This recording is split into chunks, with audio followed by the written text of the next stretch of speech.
All right, one more. If you have any requests.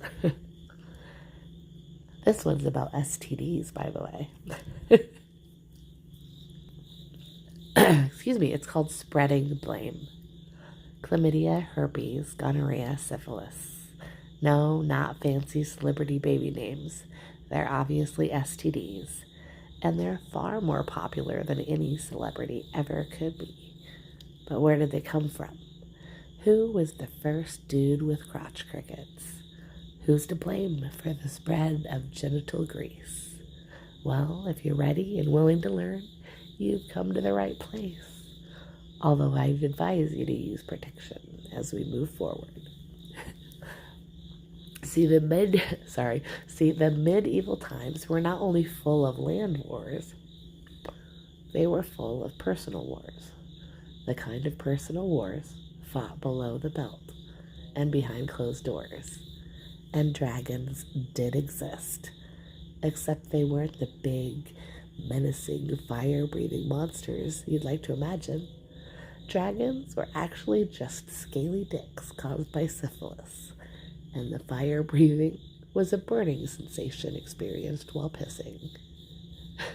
Named after the mythological Greek shepherd Syphilis, a man who was cursed with a horrible disease as punishment for insulting the god Apollo, syphilis first emerged in Europe during the late 1400s. It's believed to have been brought back by Christopher Columbus's crew upon their return from their historic voyage, aka genocide of 1492.